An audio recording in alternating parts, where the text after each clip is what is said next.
Salut! Tordu! Des crucifix! Dans la rue, il criait. Je suis Jésus! Je suis Jésus! Je suis ressuscitu! Dilaté. Je suis ressuscité. Ressuscité! Reprit Jésus. Ressuscitu! Mais enfin, vous êtes têtu. Lui dilaté. Puisque je vous dis que c'était pas eu. T'es pas eu, t'es pas eu. C'est qu'il y en avait là de quoi troubler ce pauvre Jésus.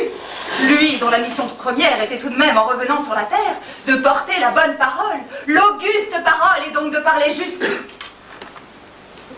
Mon Dieu, que tout cela me paraît embrouillé.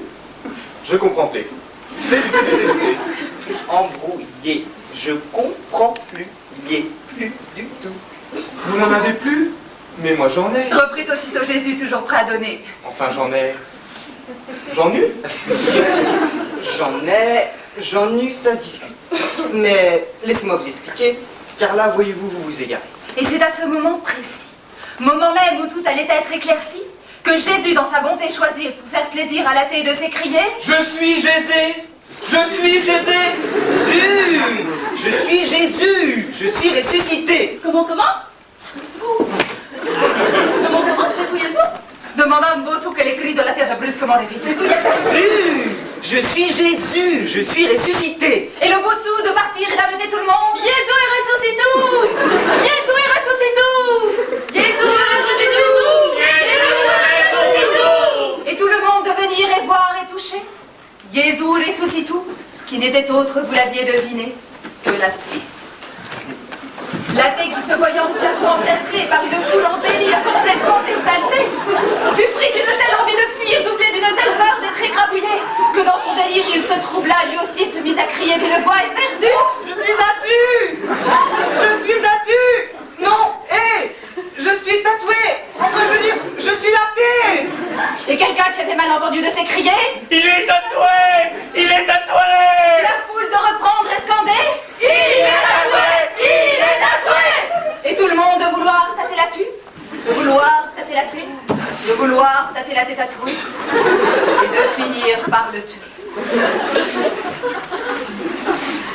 Quant à Jésus, lui, toujours perdu entre les et et les u, et que dans cette histoire tout le monde semblait avoir oublié, il fendit la foule, muette, consternée, qui avait fait un cercle autour de l'athée.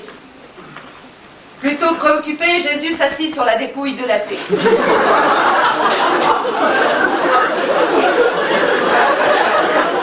Plutôt déçu, Jésus morose, qui se demandait après tout si l'athée n'avait pas exagéré.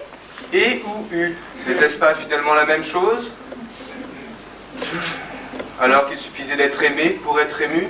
Non, D'être fêté comme l'athée pour finir comme un fêtu?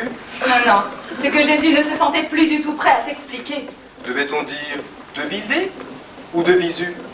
Sensé ou sensu? Cela finit même par tellement lui peser que plutôt que bégayer ou risquer en prêchant d'être mal entendu, il préféra remonter au ciel, se faire préciser Deus spoken, l'étymologie du problème. C'est ainsi que, prenant son élan au bord de la mer Salut, ou Salé, je ne sais plus, il fut hissé. Hissé par l'Éternel, hissé, ce qui était d'ailleurs la seule issue, en plein ciel et en plein soleil, car on était en plein cœur de l'étu. De l'été!